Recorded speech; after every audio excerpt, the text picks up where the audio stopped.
Assalamualaikum.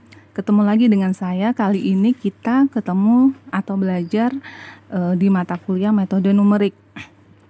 Oke, pada pertemuan kali ini saya akan menjelaskan tentang capaian atau cakupan mata kuliah ya, tentang metode numerik ini apa aja cakupannya. Jadi yang pertama di sini nanti saya akan jelaskan metode numerik secara umum. Lalu kita juga akan belajar tentang galat, hampiran numerik. Kemudian ada solusi persamaan linier secara numerik. Lalu solusi sistem persamaan tak linier secara numerik, interpolasi dan regresi, integrasi numerik, turunan numerik, hingga solusi dari persamaan diferensial biasa.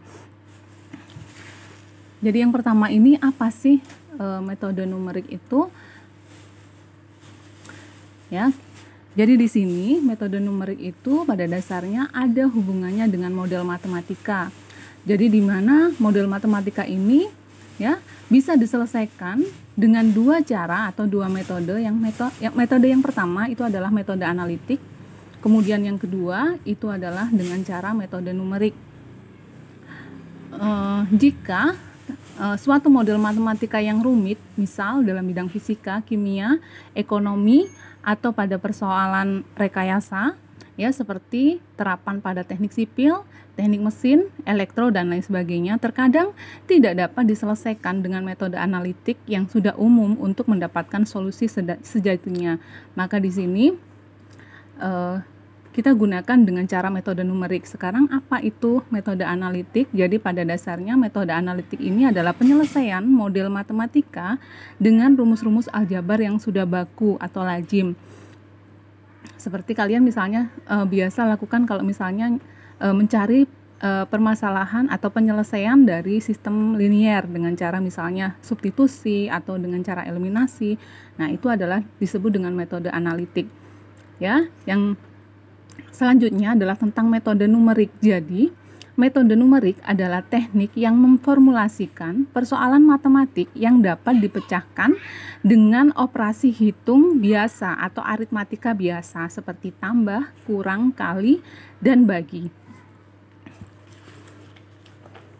Jadi, saya katakan tadi bahwa di sini metode numerik itu hanya melibatkan 4 operasi itu saja, yaitu tambah, kurang, kali, dan bagi.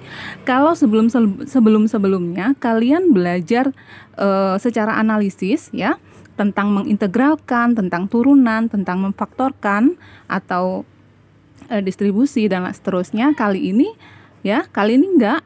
Jadi dalam metode numerik ini kita harus memformulasikan bagaimanapun caranya ya agar cara menghitung integral itu hanya menggunakan operasi tambah, kurang, kali, dan bagi aja. Ya, jadi bisa jadi kita menggunakan salah satu atau dua atau bahkan keempat-empatnya. Ya. Yang jelas di sini tidak ada namanya menurunkan atau mengintegralkan atau memfaktorkan ya. Jadi metode numerik ini hanya melibatkan operasi tambah, kurang, kali, bagi.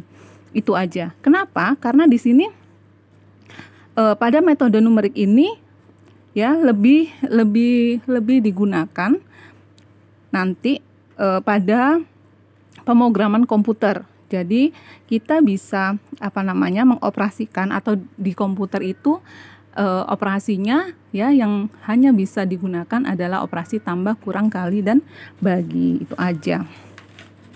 Jadi metode numerik ini ya sangat sangat penting sekali dalam dunia komputasi. Jadi kalau misalnya ada permasalahan yang tidak bisa diselesaikan secara analitis, maka ada cara lain yang bisa kita gunakan, yaitu dengan cara metode numerik. Nah, seperti itu. Jadi kalau di analisis ya atau di analitik, metode analitik kita menggunakan otak kita ya untuk otak kita yang bekerja begitu. Kita bisa membuat kreasi sedemikian mungkin sehingga kita bisa menemukan solusi. Tapi kalau di dalam komputer itu kan nggak bisa ya, komputer itu tidak kreatif, kemudian dia tidak punya inisiatif untuk menyelesaikan masalah. Ya, komputer bisa bekerja itu tergantung dari usernya. Jadi basisnya yang digunakan di komputer itu hanya tambah, kurang, kali, dan bagi, itu saja. Oke, jadi di sini saya lanjutkan. Jadi di model matematika tadi sudah saya katakan ya, ada dua cara menyelesaikannya, cara analitik salah satunya, di mana hasilnya, jadi perbedaan dari metode analitik dan metode numerik di sini ya adalah hasilnya, di mana secara analisis akan menghasilkan solusi yang sejati, kemudian nilai errornya itu sama dengan 0. Untuk contohnya akan saya jelaskan nanti. Kemudian di metode numerik di sini ya solusinya itu hampiran, kemudian nilai galat atau errornya itu kurang dari toleransi. Contohnya misalnya luas lingkaran itu sama dengan 2πr². Ya, nilai pi di sini itu sama dengan 22/7. Biasanya kalau 22/7 itu digunakan apabila jari-jari lingkaran itu merupakan kelipatan 7. Namun jika tidak kelipatan 7, maka biasanya kita gunakan pi-nya sama dengan 3,14. Nah, angka 314 atau nilai 3,14 itu adalah hampiran ya dari 22 dibagi 7. Nah, seperti itu. Untuk selengkapnya nanti kita langsung ke contoh aja.